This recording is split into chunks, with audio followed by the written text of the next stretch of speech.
kabajamoo uummata kiyya Oromoo dhimma nama isinitti jabaadha, nama isin gatii guddaa biratti qabdan, nama akka malee isin kabajuufis hin jaallatu.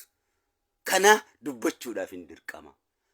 Wanni dubbachuudhaaf dirqamuuf ammas isatu dhimma keessan irratti wareega lubbuu laatee wareega lubbuu kenni jedhaniin. Namni isiniif kabajaa akkanatti qabu na birattis kabajaa guddaadha qaba.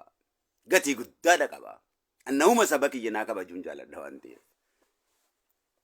Nahuma saba kiyya narraa tuffatuun jibba waan ta'eef.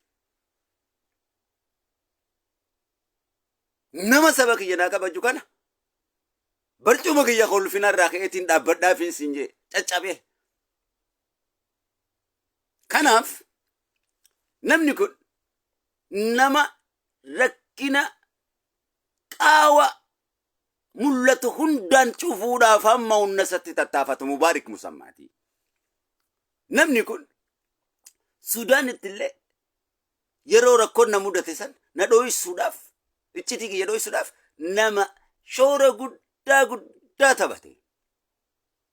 Naatu dhumarra inni jibbaata goonaan an takkaa jiraachuuf takkaa du'uufin uumame. Dubbii kaayyoo kanarratti kan hin duubatti deebi'u hidhaame waan barbaade yoo fide jee khattili xiyaana. Mana hidhaatti irraa illee isaa boonarraa deemka jeenana. Takka dhabamuu takka duudha jeeni isa kana. Kanaaf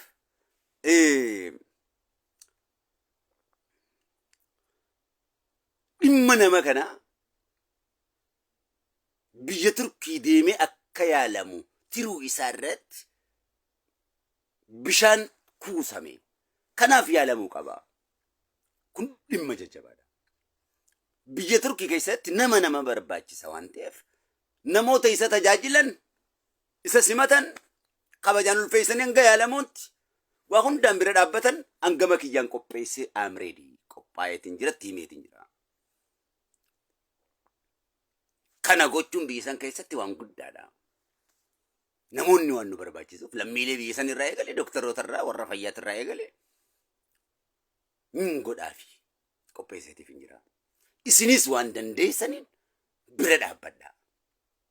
Akka bira dhaabbattanis abdii guddaan isin irraa qaba. Harki jaalala irraa fudhate deebisee isaaf jaalala kennu qaba. Liqii maallaqaan deebifta. Galata jaalalaa yoo Rabbi deebise malee abbaan fedhen deebisu galata isaa Rabbitu deebisa. Gocha isaa liqii isaa isin firraa deebisa.